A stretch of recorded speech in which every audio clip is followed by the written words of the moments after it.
In today's video, we'll be looking at how to find the inverse of a function. If you're new to this channel, please hit that subscribe button. Don't forget to give this video a thumbs up and hit that notification bell to be notified whenever we post new videos.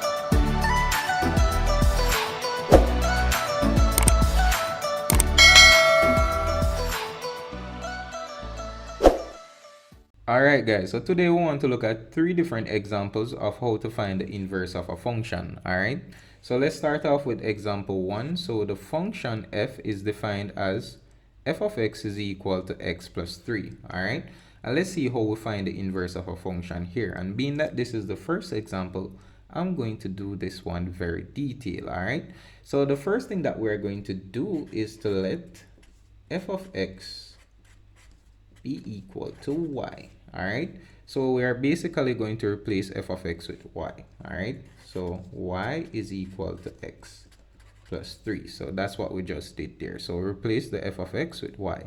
All right, now the next thing that we're going to do is to interchange. All right, so we want to interchange x and y. All right, so wherever we have y, we are going to replace the y with x. Wherever we have x, we are going to replace the x with y. All right, so here we have y, we are going to replace the y with x is equal to, here we have x, we are going to replace the x with y. All right, and we add the 3 right there. All right, now the final thing to do is to make y the subject. All right, so make y the subject.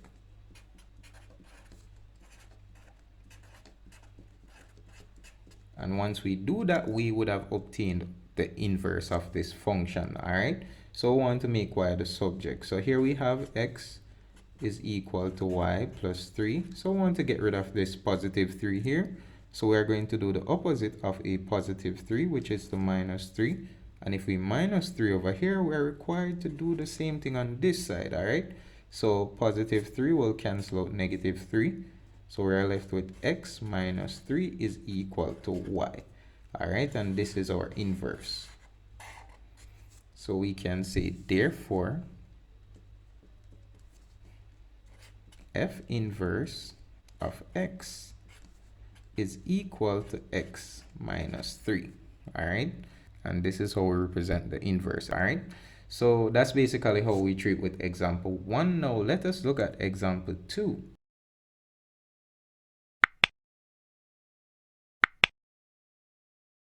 Now here we have example 2, alright? So given the function f of x is equal to 2x plus 3, find f inverse of x, alright? So here we have the function, so f of x is equal to 2x plus 3. And again, the first thing that we're going to do is to let f of x be equal to y. So we simply replace the f of x with y. So y is equal to 2x plus 3. Now the next step is to interchange x and y. So wherever I have y, I'm going to replace the y with x. Wherever I have x, I'm going to replace the x with y. All right, plus 3. All right, what I'm going to do now is to make y the subject. All right, so first thing first, I'm going to get rid of the 3 over here.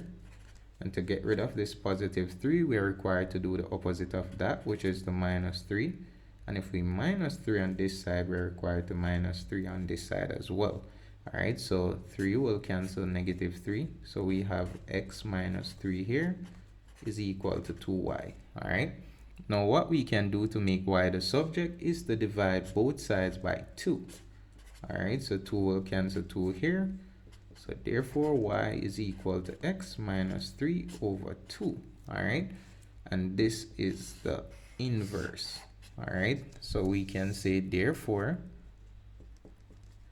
f inverse of x is equal to x minus 3 over 2. All right, so that would have given us our inverse. Now let us look at example 3. Now we're looking at example 3. All right, so the function f is defined as f of x is equal to x plus 4 over 3. All right, so this is the same thing as f of x is equal to x plus 4 over 3. All right, so it's the same thing. All right, so don't be confused when you see it in this form. All right, so it's the same thing as this. All right, so let us go on and try to find the inverse of this now. All right, so the first step is to let f of x be equal to y. So y is equal to x plus 4 over 3. Now the next step is to interchange x and y. So wherever I have y, I'm going to replace the y with x. Wherever I have x, I'm going to replace the x with y plus 4 over 3. All right. Now what I'm going to do is to make y the subject from here. All right. And what I can do, I can put this x over 1 and do some cross multiplication. All right. So I'll end up with 1 times y plus 4, which will remain y plus 4. 1 times anything, remain the thing. 3 times x is 3x. What we can now do to make y the subject of this equation is to minus 4 from both sides. So get rid of this 4 right here. So we can minus 4 here. And whatever we do over here, we are required to do the same thing over here to keep the equation balanced. All right. So positive 4 will cancel negative 4. And we'll be left with y is equal to 3x minus 4. All right. And this gives us our inverse. All right. So we can say, therefore, f inverse of x would be equal to 3x minus 4. All right. So that is pretty much how we find the inverse of a function.